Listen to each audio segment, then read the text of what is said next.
Sa loob ng isang kagubatan, nagising si Drasa dahil sa tunog ng isang eroplanong kararating pa lamang. Agad niyang kinuha ang kanyang baril, at nang bumaba ang isang lalaki mula sa eroplano, walang pag-aalinlangang binaril niya ito sa ulo. Samantala, biglang nagising mula sa isang bangungot ang dating marine na si Levi. Upang maiwasan ang bigat ng kanyang isipan, nagpasya siyang magpalipas ng oras sa tabing dagat. Kinabukasan, nakatanggap siya ng text message na nag-uutos sa kanya na mag-report sa Marine Corps, BES. Pagdating doon, nakilala niya si Agent Bartholomew. Alam nito ang kahangahangang record ni Levi bilang isang elite sniper. Napansin din nitong wala siyang pamilya o malalapit na kaibigan, kaya itinuring siyang perpektong kandidato para sa isang espesyal na misyon. Samantala, sa Lithuania, bumisita si Drasa sa puntod ng kanyang inakasama ang kanyang ama upang gunitain ang anibersaryo ng pagkamatay nito. Ibinunyag ng kanyang ama, na kamakailan lamang ay na-diagnose na may terminal cancer, na kung buhay pa rin siya pagsapit ng February 14, magpapakamatay siya upang makasama muli ang kanyang asawa sa araw ng mga puso. Pagsapit ng September, nagising si Levi sa loob ng isang eroplano habang hilo pa dahil sa epekto ng anesthesia. Nang tanungin niya ang isang sundalo kung nasaan sila, sinabi nitong hindi ito autorisadong ibunyag. Kinuha rin ng sundalo ang lahat ng kanyang personal na gamit at ipinaalam na papasok na sila sa isang no-fly zone.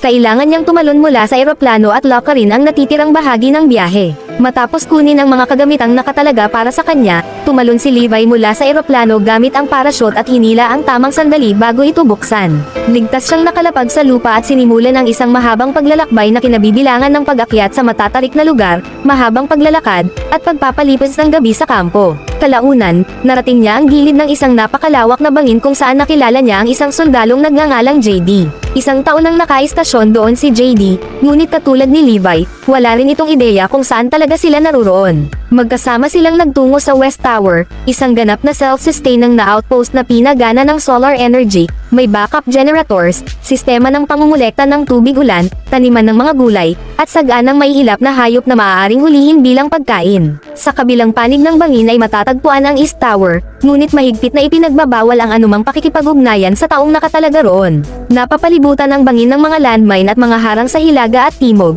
at wala ring kilalang paraan upang makatawid sa kabilang panig. Habang ipinapakita ni JD ang buong lugar kay Levi, ipinaliwanag niya ang mga araw-araw nitong tungkulin. Kailangan niyang magpatrolya sa kanlurang gilid ng bangin, maglagay muli ng bala sa mga automated turret na nakapwesto bawat 600 meters, at inspeksyonin ang containment fence, ang mga nakabiting landmine, at ang mga cloaker, mga kagamitang nagpapadala ng peking signal sa mga satellite upang manatiling lihim ang lokasyon ng bangin. Tuwing 30 araw ay nagsasagawa sila ng radio check, ngunit iyon lamang ang tanging paraan upang makipag-ugnayan sa labas ng lugar. Kung sakaling magkaroon ng emergency, may panic button na maaaring pindutin upang i-activate ang tinatawag na Stray Dog Protocol. Hindi man alam ni JD kung ano talaga ang layunin nito, isa lang ang mahigpit niyang bilin kay Levi. Kapag na-activate ito, tumakbo siya ng mabilis at huwag nang lumingon. Ipinaliwanag din ni JD na itinayo ang pasilidad noong panahon ng Cold War sa ilalim ng isang lihim na kasunduan ng iba't ibang makapangyarihang bansa. Napakalihim ng lugar na ito kaya kahit ang mga pangulo at pinuno ng mga bansa ay walang kaalam-alam na umiiral ito. Simple lamang ang misyon ni Levi, tiyaking walang anumang nilalang mula sa loob ng bangin ang makakatakas. Sa unang tingin ay tila isa itong kabaliwan, at ganoon din ang naging reaksyon ni JD noong una. Ngunit nagbago ang lahat nang makita niya ang mga nilalang na tinatawag ng mga gwardya na Hollow Men, mga halimaw na maririnig na lamang ang nakapangangilabot na mga sigaw mula sa kailaliman ng bangin. Noong huling bahagi ng 1940s, 3 cavalry unit ang ipinadala sa loob ng bangin upang linisin ang lugar. Ngunit wala ni isa sa kanila ang nakabalik. Mula noon, ang pangunahing layunin ng pasilidad ay ang tiyaking mananatiling nakakulong ang anumang nasa loob ng bangin. Makalipas ang ilang oras, umalis na si JD sa tore at naglakad ng napakalayo patungo sa extraction point. Pagdating niya roon, sinundo siya ng isang helicopter gamit ang lubad. Pagkababa niya, agad siyang hiningan ng pagkakakilanlan ng isang sundalo. Nang maibigay ni JD ang tamang password, walang pag-aalinlangang binaril siya ng sundalo sa ulo at pagkatapos ay itinapon ang kanyang bangkay sa kabundukan. Lumipas ang isang buwan, at unti-unti nang nasanay si Levi sa paulit-ulit na takbo ng kanyang bagong tungkulin. Araw-araw niyang pinapatrolya ang buong paligid, pinananatili ang maayos na kondisyon ng mga defense system, at nakikipag-radio check. Sa bawat tawag, iisa lamang ang itinatanong ng nasa kabilang linya, kung maayos ba ang lahat. Pagkatapos nitong marinig ang sagot, agad nitong pinuputol ang komunikasyon bago pa man makapagtanong si Levi. Isang araw, habang inaalagaan niya ang taniman ng gulay, napansin niyang may gumagalaw sa East Tower. Agad niyang ginamit ang binoculars at nakita niyang si Drasa ang naghahati ng kahoy. Napansin din siya ni Drasa, ngunit hindi man lamang siya nito pinansin at ipinagpatuloy lang ang ginagawa nito. Isang gabi, habang malakas ang ulan at nagngangalit ang bagyo, muli na namang nagising si Levi mula sa isang bangungot. Sa pagkabigla niya, aksidente niyang nabasag ang isang baso kaya inakala niyang may umaatake sa kanya. Agad niyang dinampot ang kanyang baril, ngunit ilang sandali lamang ay napagtanto niyang siya mismo ang nakatapak sa mga bubog. Habang nilalagyan niya ng lunas ang sugat sa kanyang paa, napansin niyang gising pa rin si Drasa at tahimik siyang pinagmamasdan mula sa kabilang tore. Ngunit nang mapansin itong nakatingin na rin si Levi sa kanya, agad itong pumasok sa loob at natulog. Lumipas pa ang isang buwan, at mag-isang ipinagdiwang ni Drasa ang kanyang kaarawan. Dahil sa sobrang pagkabagot, nagpaputok si Drasa para makuha ang atensyon ni Levi. Pagkatapos, nagtaas siya ng karatulang nagtatanong kung ano ang pangalan nito. Sumulat si Levi pabalik at ipinaalala na bawal silang makipag-usap, pero hindi siya pinansin ni Drasa. Sinulat pa rin niya ang sarili niyang pangalan at sinabi na gagawin niya ang gusto niya dahil kaarawan niya iyon.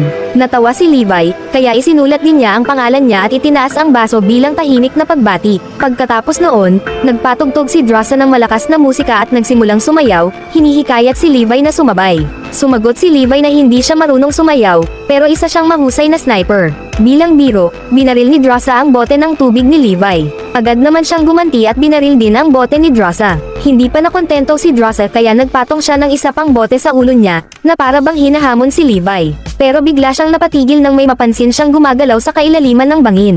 Sumilip si Levi at nakita ang kakaibang mga nilalang, mga nilikhang mistulang tao pero gawa sa kahoy, na unti-unting umaakyat sa gilid ng bangin papunta sa kanya. Agad niyang binaril ang isa, dahilan para mahulog ito sa isang landmine. Dahil sa pagsabog, maraming halimaw ang namatay, pero may ilan pa ring patuloy na umaakyat. Kaya tuloy-tuloy silang pinaputukan ni Levi, habang nakisabay rin si Drasa gamit ang machine gun niya. Sa pagtutulungan nilang dalawa, mabilis nilang napatay ang lahat ng nilalang sa loob lamang ng ilang minuto. Ngunit nang akala nilang tapos na ang lahat, may isang halimaw na nakarating sa balkonahe ni Drasa. Paulit-ulit niya itong binaril bago sipain pababa. Maya-maya, mas marami pang halimaw ang sinimulang umakyat sa gilid niya, kaya kinailangan nilang muling magtulungan upang pigilan ang mga ito. May isa pang halimaw ang aksidenteng nakaapak sa isang landmine, dahilan para muling magkaroon ng malakas na pagsabog. Tumalsik ang mga piraso ng bakal, at isa rito ang tumama sa balikat ni Drasa. Habang patuloy na umaakyat ang mga halimaw sa magkabilang panig ng bangin, walang tigil na nagpaputok sina Levi at Drasa gamit ang kanilang mga machine gun, habang pinapasabog din ang iba pang mga landmine. Sa huli, tuluyan nilang nalipol ang buong grupo hanggang wala nang natirang buhay. Kinabukasan, ginamat ni Drasa ang sugat niya at sinabi kay Levi na iyon na ang pinakamagandang kaarawan na naranasan niya. Samantala, bumaba si Levi upang ayusin ang mga nasirang bahagi at palitan ang mga sumabog na landmine. Habang ginagawa niya iyon, biglang may lumabas na drone mula sa ilalim ng bangin at mabilis na lumipad palayo. Pagsapit ng December, pinalamutian ni Levi ang isang puno sa kagubatan gamit ang mga ilaw para magmukha itong Christmas tree. Naglagay pa siya ng karatulang nakapangalan kay Drasa. Mula noon, mas naging malapit ang dalawa. Gumagawa sila ng snowman na may pangalan ng isa't isa, naglalaro ng chess, at nag-iingay gamit ang mga kaldero na para bang tumutugtog ng drums. Pagsapit ng February 14, napansin ni Levi na umiiyak si Drasa habang nakatingin sa larawan ng pamilya niya. Nang tanungin niya kung bakit hindi ito nagpatrolya, inamin ni Drasa na hirap na siya sa emosyon at sana raw ay katabi niya si Levi sa mga sandaling iyon. Dahil dito, nakaisip si Levi ng paraan. Gumamit siya ng mga kagamitan mula sa armory upang gumawa ng espesyal na aparato. Sa kanya inilunsad ang isang rocket patawid sa bangin. Ngunit sumabit ito sa isang puno at nagsimula ang maliit na apoy. Agad iyong inapula ni Drasa at doon niya napansin ang lubid na nakakabit sa rocket. Mahigpit niya itong itinali sa puno bago bumalik sa tore, kung saan nakita niya si Levi na inaanyayahan siyang maghapunan. Pagkatapos, nadula si Levi sa lubid upang makatawid sa kabilang panig ng bangin, pero naipit siya sa gitna. Mabuti na lamang at nakasuot siya ng guwantes kaya nagawa niyang gamitin ang mga kamay niya upang unti-unting makausad. Sa wakas ay nakarating din siya sa tore ni Drasa at inabot dito ang isang bouquet ng mga bulaklak. Nagbiro si Drasa na amoy pawis siya dahil sa hirap ng pagpunta roon, kaya pumayag si Levi na maligo muna. Habang naliligo siya, kinuha ni Drasa ang uniforme niya at naghanda ng mas maayos na damit na naiwan ng dating nakatira sa tore. Habang naghahaponan sila, nagkwentuhan sila tungkol sa dati nilang buhay bilang mga mercenaryo at kung paano unti-unting sinira ng trabahong iyon ang kalusugan ng kanilang isip. Pagtapos ng gabi, nagsayaw silang dalawa, at nauwi iyon sa pagiging mas malapit nila sa isa't isa. Kinabukasan, nagsimulang dumula si Levi pabalik sa sarili niyang tore gamit ang lubad. Ngunit biglang may lumitaw na naman ng mga hollow men sa gilid ng bangin. Isa sa mga ito ang nakaapak sa isang landmine, dahilan para magkaroon ng napakalakas na pagsabog na tuluyang naputol ang lubad. Bumagsak si Levi, pero agad niyang nabuksan ang parachute niya. Kasabay nito, nagmamadaling tumakbo si Drasa papunta sa armory. Kumuha siya ng mga sandata at isang parachute bago tumalon papunta sa kailaliman ng bangin. Matapos mahulog ng ilang milya, bumagsak siya sa isang ilog. Sumabit ang parachute niya sa isang malaking bato kaya napilitan siyang putulin ito. Dahil sa napakalakas na agos, mabilis siyang inanod at bumangga sa isang bato. Sa kasamaang palad, nahulog sa tubig ang auto-ascender niya. Habang patuloy siyang inaanod, nagawa niyang kumapit sa mga ugat ng puno at hinila ang sarili papunta sa pampang. Samantala, nawalan ng malay si Levi at nakabitin sa isang puno. Maya-maya, napansin niyang may sanga na tila gumagalaw. Hindi pala iyon ordinaryong sanga, kundi isang nilalang. Habang papalapit ito, nagkamalay si Levi at agad itong pinaputukan habang pilit na kumakawalas sa mga lubod na nakapulupot sa kanya. Pagkabagsak niya, napunta siya sa tila putikan. Ngunit bigla itong gumalaw. Doon niya napagtanto na bibig pala iyon ng isa pang higanteng halimaw. Dumikit ang katawan niya sa malagkit na laman nito habang unti-unting nagsasara ang mga panga. Narinig ni Drasa ang mga putok ng baril kaya agad siyang sumugod. Eksakto siyang dumating bago tuluyang makain si Levi. Walang pag-aalinlangan niyang pinaulanan ng bala ang halimaw hanggang sa mapatay ito. Pagkatapos, pinutol niya ang malagkit na sapot gamit ang kutsilyo at pinalaya si Levi. Agad silang naglakad papunta sa pader ng bangin upang hanapin ang lubad. Ngunit maya-maya, may narinig silang matinis na sigaw. Lumitaw ang dalawang hollow men na nakasakay sa mga nilalang nakahawig ng kabayo ngunit gawa rin sa kahoy. Armado ang mga ito ng espada at agad silang sinalakay. Tumalon ang isa sa mga hollow men at sinugod si Drasa. Mabilis niya itong nasaksak sa leeg, dahilan para bumagsak ito sa lupa, bago niya tinapos sa pamamagitan ng isang bala sa mukha. Samantala, hinampos naman ng pangalawang hollow man si Levi gamit ang latigo at natanggal ang hawak nitong baril. Bilang ganti, mabilis na hinugot ni Levi ang sidearm niya at pinatay ang hollow man pati na rin ang sinasakyan nitong kabayong kahoy. Pagkatapos ng labanan, sinuri ni Drasa ang bag niya at doon niya napansing nawawala ang auto-ascender. Malamang ay naiwan iyon sa ilog nang matangay siya ng agos. Dahil napakatarik ng mga pader ng bangin at wala na silang kagamitan para makaakyat, tuluyan na silang naipit sa lugar na iyon. Iminungkahi ni Drasa na sundan na lamang nila ang ilog dahil siguradong may patutunguhan iyon. Samantala, sinuri ni Levi ang hollow man na napatay niya at napansin niyang suot nito ang isang napakalumang uniforme ng sundalo. Doon niya napagtanto na ang mga hollow men pala ay ang mga nawawalang batalyon ng mga sundalong nakasakay sa kabayo mula pa noong matagal ng panahon. Habang naglalakad sila sa loob ng kagubatan, nakatagpo sila ng daan-daang kalansay na nakakalat sa paligid. Kalaunan, narating nila ang isang abandonadong bayan na halos natabunan na ng mga nagbagong anyo na halaman. Kitang-kita rin sa lupa ang mga bakas ng isang napakalakas na lindol na minsang tumama sa lugar. Bigla silang nakarinig muli ng matinis na sigaw kaya agad silang nagtago sa loob ng isang simbahan. Sa loob nito, tumambad sa kanila ang mga kalansay na nakaupo pa rin sa mga bangko na para bang naghihintay ng misa. Naamoy ni Levi ang cyanide at napag-isip-isip niyang pinili ng mga taong naninirahan doon na wakasan ang sarili nilang buhay kaysa ipagpatuloy ang pamumuhay sa nakakatakot na lugar na iyon. Biglang, nabasag ang katahimikan nang may marinig silang ingay. Pagtingala ni Drasa, nakita niya ang isang napakalaking gagamba na agad tumalon papunta sa kanya. Mabilis niya itong naitulak palayo, ngunit natumba siya sa sahig. Paglingon niya, nakita niyang may isa pang higanteng gagamba na gumagapang papalapit sa kanya. Agad niya itong pinatay gamit ang kutsilyo. Samantala, sinalakay rin si Levi ng dalawa pang higanteng gagamba, ngunit mabilis niya itong pinagbabaril at napatay. Hindi nagtagal, napaligiran sila ng napakaraming higanteng gagamba kaya wala silang nagawa kundi patuloy na magpaputok upang mabuhay. Naubusan ng bala si Drasa, kaya sinusolo muna ni Levi ang lahat ng umaataking halimaw habang nagre-reload siya. Unti-unti silang umatras papunta sa pintuan, ngunit biglang pumasok ang ilang hollow men. Napilitan silang hatiin ang atensyon nila sa pakikipaglaban sa mga higanteng gagamba at sa mga hollow men. Sinunggaban ni Drasa ang isa sa mga nilalang at paulit-ulit nitong inihampas ang ulo sa isang mesa bago itinapon sa gilid. Agad naman itong di nagsapati ng mga higanteng gagamba. Samantala, napalaban si Levi sa ilang halimaw ng malapitan. Matapos ang matinding sagupaan, nagawa rin niyang mapatay ang lahat ng mga ito. Pagkatapos, nagpaputok si Drasa ng grenade launcher papunta sa likurang pader. Dahil sa malakas na pagsabog, nabutas ang pader at nagkaroon sila ng daanan palabas. Agad silang tumakbo papunta sa kagubatan habang naririnig pa rin nila ang matitinis na sigaw ng mga nilalang sa likuran nila.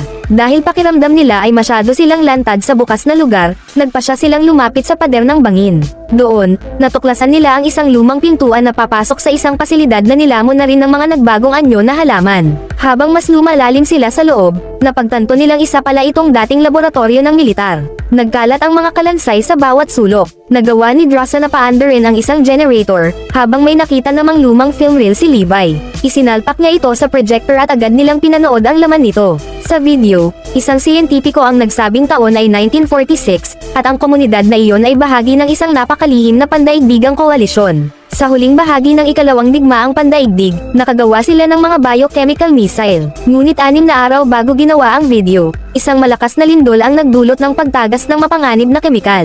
Araw at gabi raw na nagsikap ang mga siyentipiko upang mapigilan ang pagkalat nito, ngunit nagsanib ang lason sa DNA ng mga halaman at hayop sa lugar.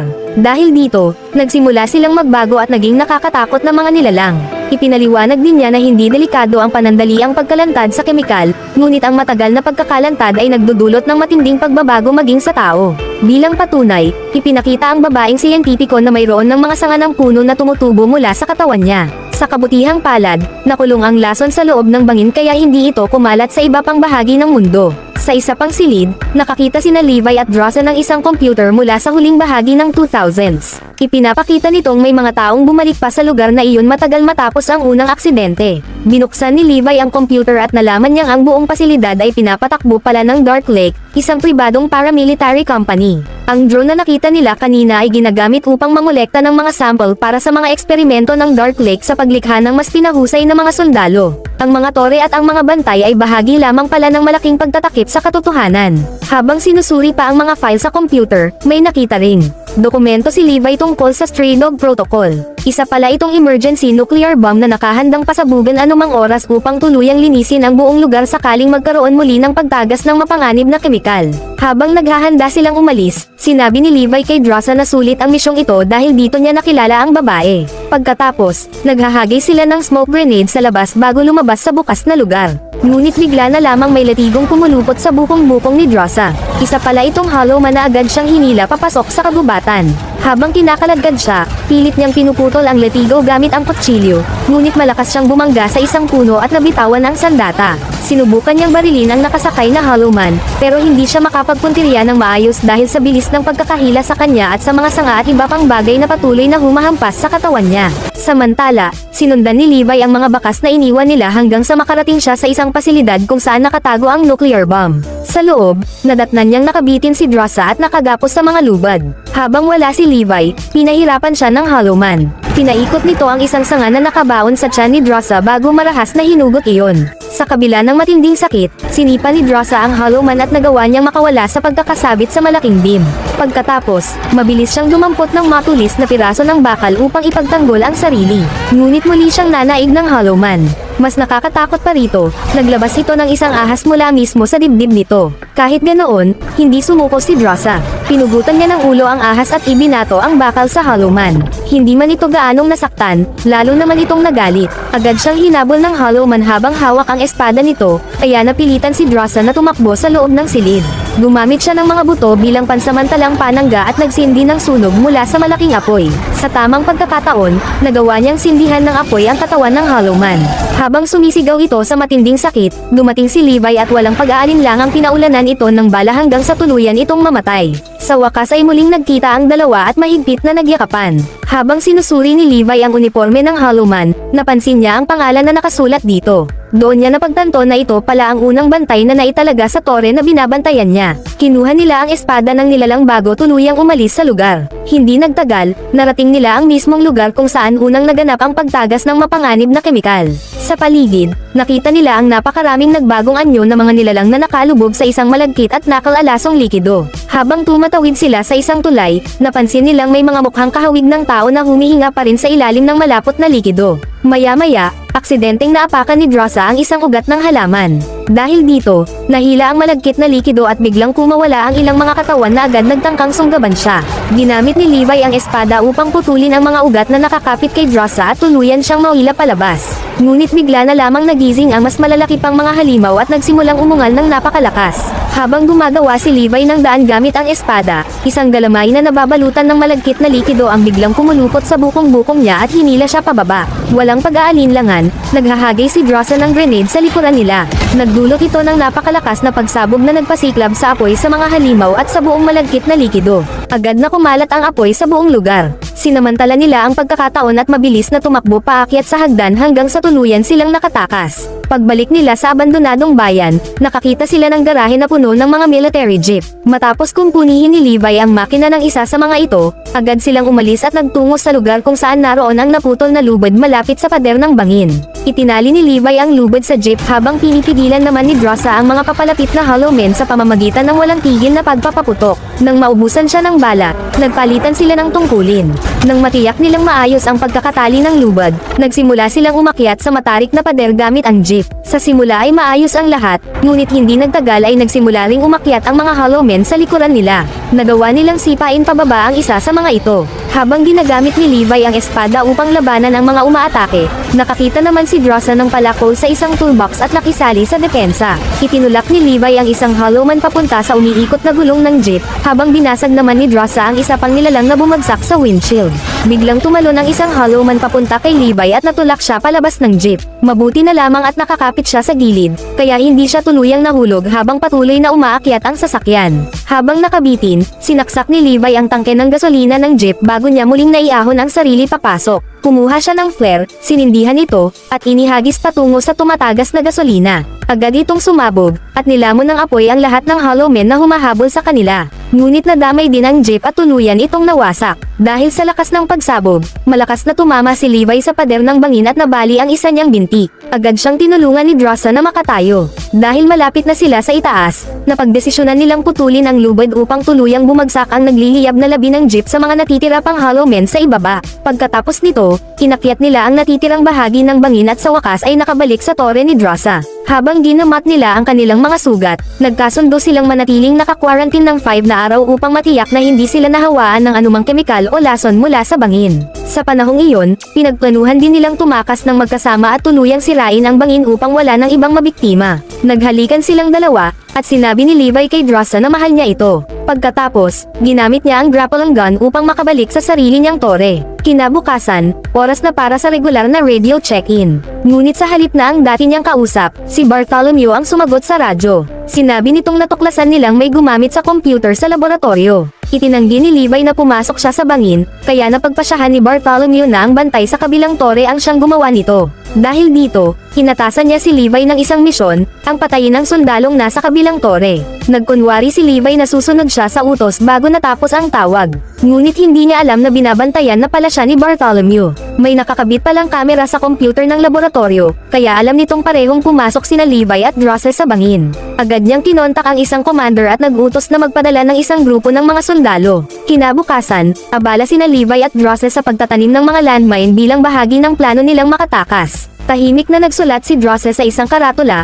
"Mahal din kita, Levi." Ngunit bago pa nila ito maipakita ng matagal, napansin nilang may paparating na helicopter. Agad silang tumakbo papasok sa kagubatan. Pagdating ng mga sundalo sa mga tore, natuklasan nilang wala na roon sina Levi at Drasa. Kaagad silang nagpalipad ng mga drone at nagsimula ang mabilis na pagtugis. Kinaputukan ng mga drone ang dalawa, ngunit gumanti rin sila. Isa-isang pinabagsak ni Levi at Drasa ang mga drone, kahit kapalit nito ay ilang sugat na tinamo nila. Nang makarating sila sa mas mataas na bahagi ng kagubatan, pumwesto silang dalawa bilang mga sniper at isa-isang pinaslang ang mga nakatagong ahente na gumagamit ng camouflage. Kasabay nito, nagsimula ring sumabog ang mga landmine na itinanong nila kanina, na nagdulot ng sunod-sunod na pagsabog at halos nilipol ang buong grupo ng mga kalaban. Dahil tuluyan ng nalantad ang lihim ng bangin, automatikong na-activate ang Stray Dog Protocol. Agad na tumakbo sina Bartholomew at ang grupo niya papunta sa helicopter upang makatakas. Samantala, buong bilis ding tumakbo sina Levi at Drossa sa loob ng kagubatan habang papalapit sa 0 ang countdown.